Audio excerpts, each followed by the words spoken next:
why this is a matters. Why should we do this often for this international community services? I think we are going this direction, and then something changed in the world because the political scenario. Each country has advantage and disadvantage situation, and that's where we can collaborate.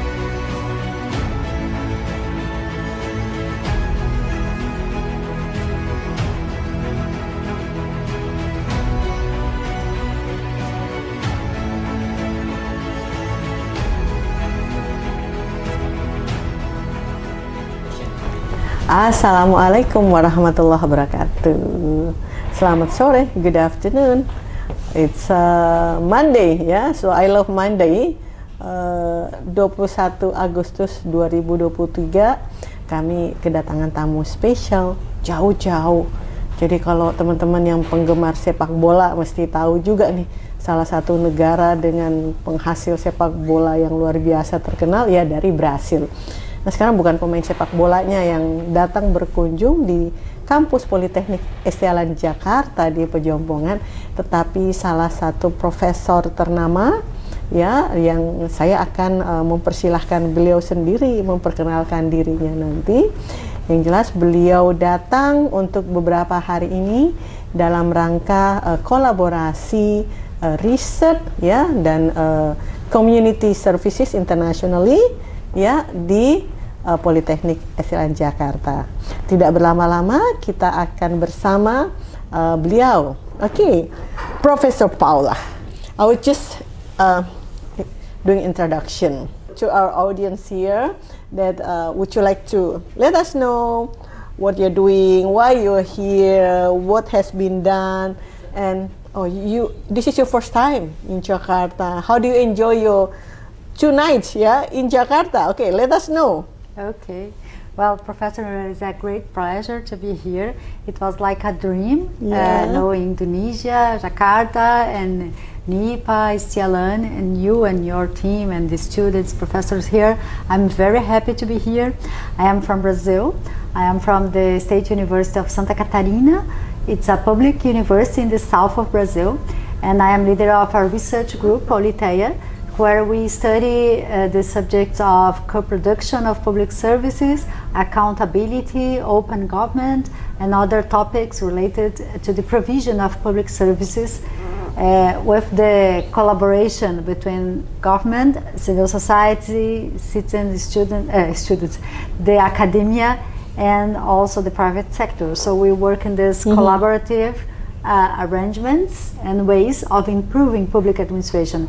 And this is why I'm here, because I guess we have much to share and to learn together, and how we as countries who are democratic, who are struggling in some areas, but who are also improving the provision of public services in many areas, and we can share, learn together, and develop a capacity to deal with the challenges of our times.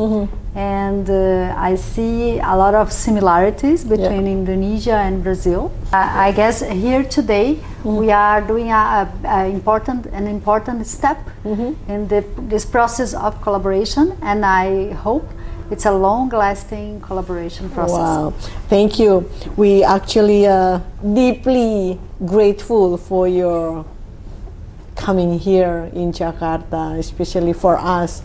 I remember it was the first time, I think June last year, 2022.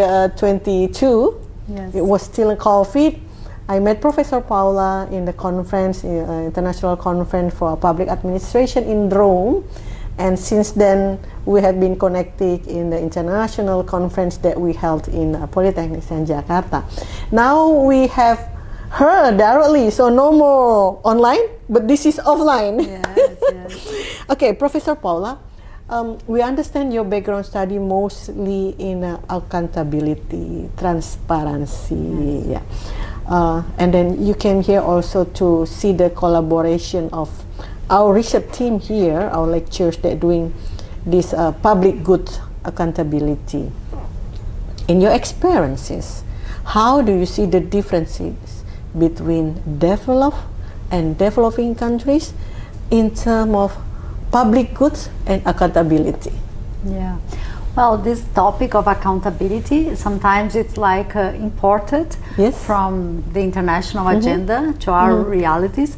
Sometimes it's difficult for us in Brazil, possibly for you in Indonesia, to really use this concept, because its traditional way of viewing accountability is too much connected with the rule of law, the institutional design, the checks and balances. We have this, but it's more institutional view. We are trying to not only to adapt the concept, but to understand our realities that are more mixtured, are more sometimes flexible in terms of the ways we think about the institutions, about the practices, about the accountability practices. And we are exploring the idea of relational accountability to consider the relationships that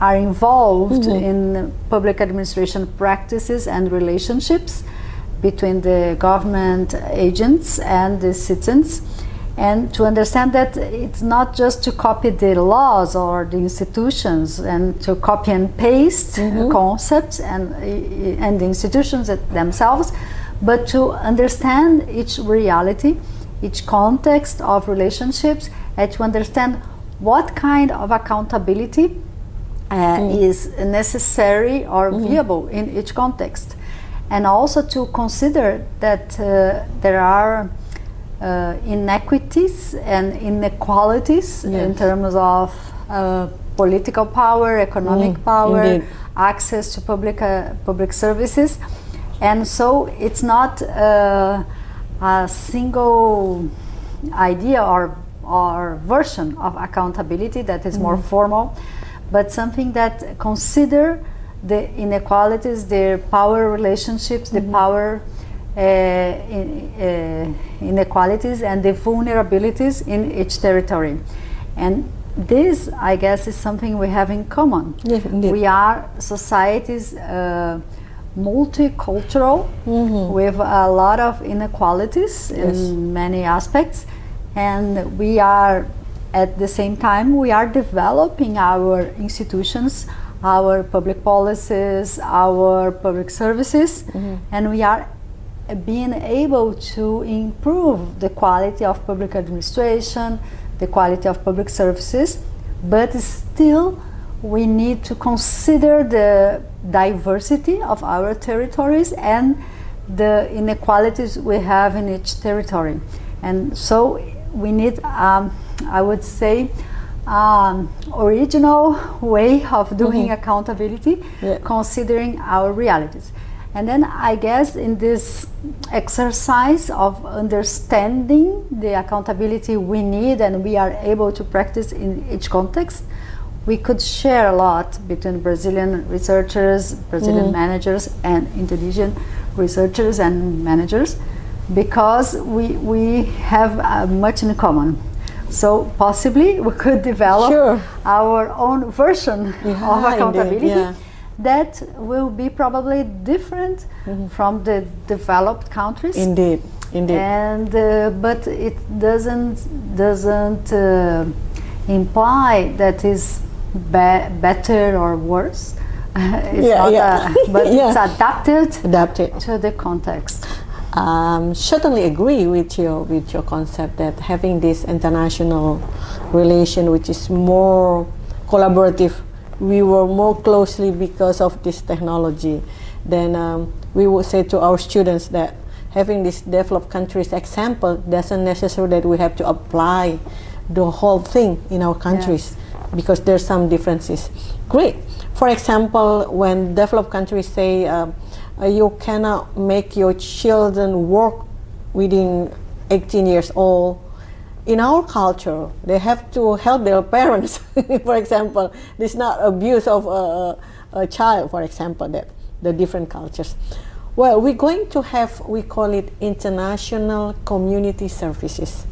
one of your program here, along with our college from South Korea in another 2 days, to have these international community services. According to you, why this is a matters? Why should we do this often for these international community services? Well, I guess there are different perspectives we could apply here. One is the role of the universities, yes, the academia, the researchers in understanding the needs of our communities. Indeed. And collaborating with communities to improve the public services and improve the quality of life of different communities. And when we add to this the international perspective, I see we can also learn with other universities, other institutions, how they are doing community services, how we are helping to develop community services, and how we are part of the coalitions or the collaboration, multi-stakeholder collaborations, and what is our role as academia, as researchers, as professors, and as partners of multi-stakeholder coalitions to tackle difficult problems, complex problems of our times. So I guess we have to, our role could be more connected with the context where we are, where we act, and at the same time connected with the international debates and international practices to be inspired, to see our own practice from other perspective, and also to incentivize collaboration between communities in different countries, different regions. Well, my next question will be your background study as professors in public administrations. Do you have any challenges, any laughable story or failure story in seeing countries? I understand you have been seeing most of Latin American countries. How do they provide this public policy, and how do they provide the public goods for people? That will be interesting to know from your knowledge. Yeah, I guess one of my main happiness in terms of being an academic in this area is to have ex-students in different positions in government and society, in small municipalities, in national government and international institutions, and see how our work and the context where they are prepared matters, and how they many times recognize why it was important to be at the university in a course of public administration in our case. And they, all the time, these ex-students are connecting to us to say, oh, I have a new idea, or I have a new project, or I have a demand, I don't know how to solve it, how can you help me? So they recognize this role of university and academic as a place where they can go at any moment in their career and have a dialogue or have an idea for a new project, and this is very rewarding. And the other side, some of the frustrations, and sometimes we see the problems in reality and we feel weak, we feel powerless. And sometimes I guess we are, as academics, sometimes we are, we dream that we could we could change realities faster than and sometimes the reality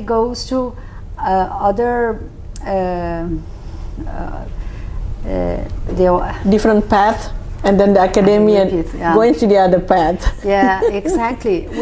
And sometimes I analyze data. I discuss with people. Oh, we think we are going this direction, and then something changed in the world, because the political scenario, and it's totally different. Totally no, but it's very different. I said, oh, how I couldn't see, because supposedly we would be able to see and sometimes it's frustrating because we perceive our limits as researchers and as public agents, but at the same time we have to continue and to learn with our mistakes, stop pursuing, with our frustrations, and continue to work, because education is a continuous work. And as teachers, as researchers, we have to keep the long time perspective, and not to give up when we see difficult realities. One of our strengths, I think, is this continuity, this day by day. Trusting in people, trusting in the capacity of people to learn and to do better, and trusting on science, trusting on the methods to improve our reality, the scientific method, and trust in collaboration with other institutions, with people, with the students, with the governments, the civil society. I guess we have a role many times of convening different people, organizations, and giving some open space for dialogue, for sharing doubts, for sharing possibilities, and to working together to tackle the problems. This is part of our role, I guess. Great. Two last questions.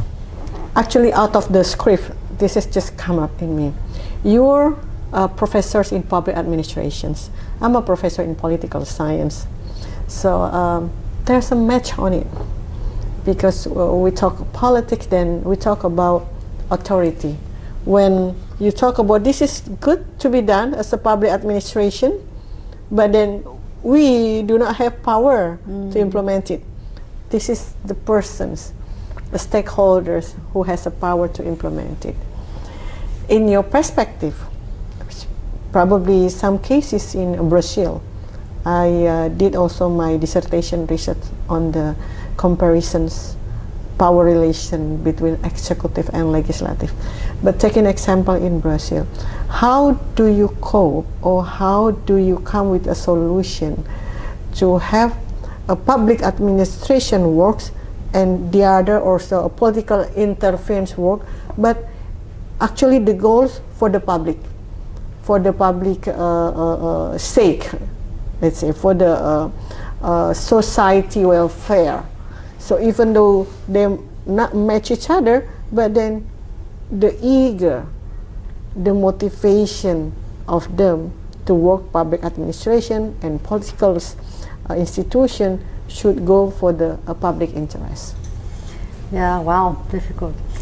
I guess, well, the first the first option would be how to understand this scenario, each scenario, and to identify who is needed to convene, to call for the table, for the dialogue, and invite for collaboration, to give the opportunity for different actors with different visions and in different levels of power to be together and discuss their perspectives, their different views on the problem, and also to make it clear that the levels of power are different, because sometimes we don't make it explicit that people that are collaborating, they don't have the same level of power, and sometimes recognizing it, to say we are here, we have different levels of power, but I have something you don't have,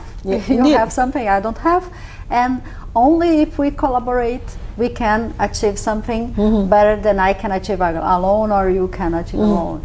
So sometimes I guess this is possible. Who is more powerful rarely will share the power without an incentive, or without some pressure, some kind of pressure. So it's delicate, this situation of promoting incentives for sharing power. It's difficult. And but in so unequal societies such we have in Brazil and Indonesia and other countries, we have to admit it. We have to explain this. And even in these asymmetrical relationships, I would bet in collaboration possibilities. But when this is not possible, when the agents are not able to collaborate, they don't want. The agents, I think, from academia, who connect people, connect the one who has power, and the people. That's where we are connecting them. Yeah, and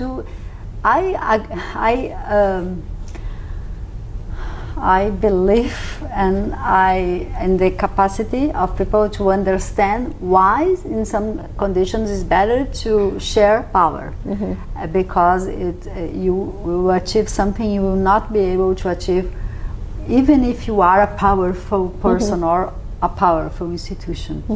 And but it's not always feasible.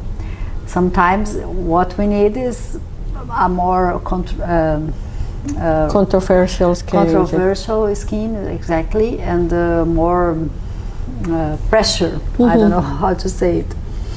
Well, we learned that somehow a collaboration still need. We cannot let the situation stuck.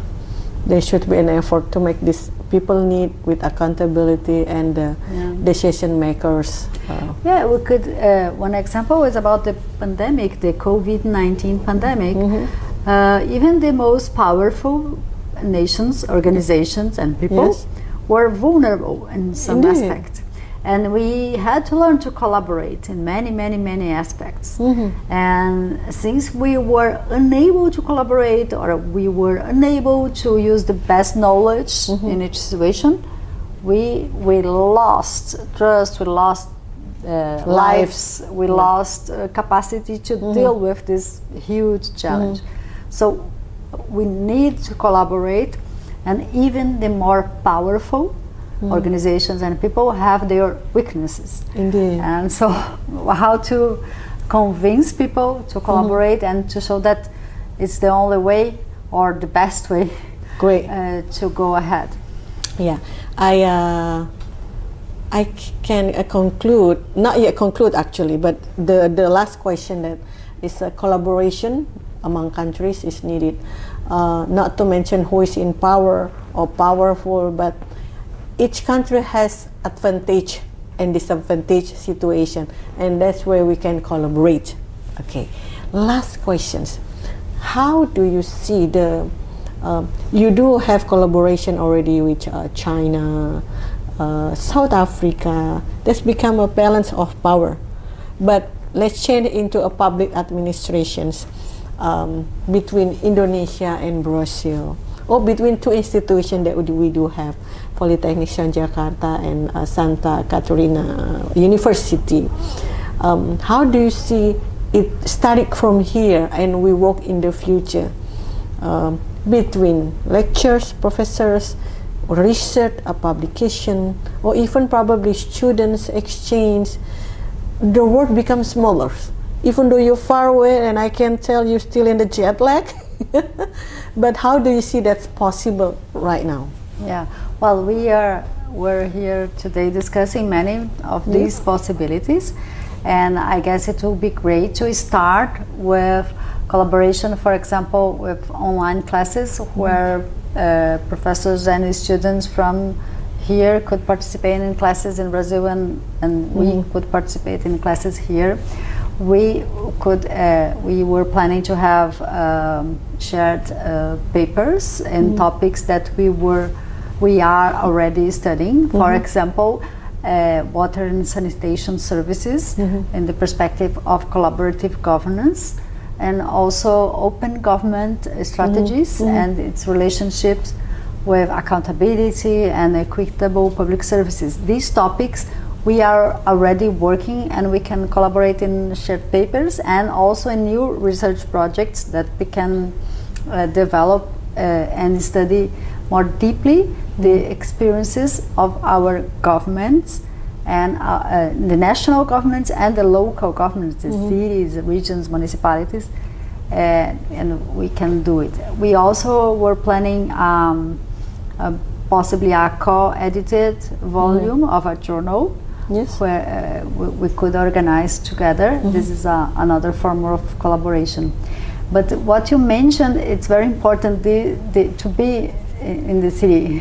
For me, being here, it's really very, very important to understand more the reality of our partners and to know the people, to develop this trust that, of course, we can continue online, but it's very good to be here. And so I hope you will visit us. We'll be in Brazil as soon as possible, and after that we could have more colleagues from Brazil coming here and receiving students and colleagues there, because I guess the cultivating these connections make us more open to new ideas, to new possibilities, and more solidarity, and also more rich in terms of our knowledge, our cultural knowledge, our sensations,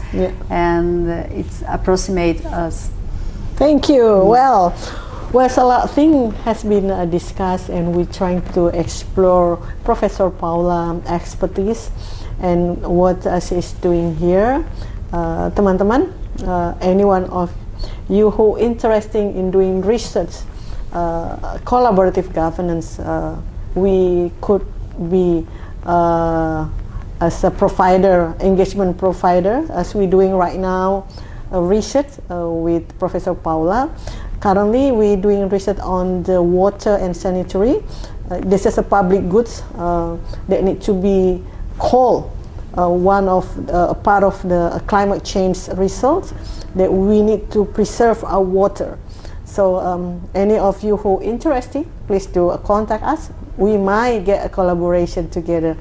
Terima kasih teman-teman dari kampus Politeknik Estialan Jakarta di Pejompongan menyampaikan terima kasih Anda telah meluangkan waktu bersama kami, dan terima kasih, thank you Professor Paula for being here.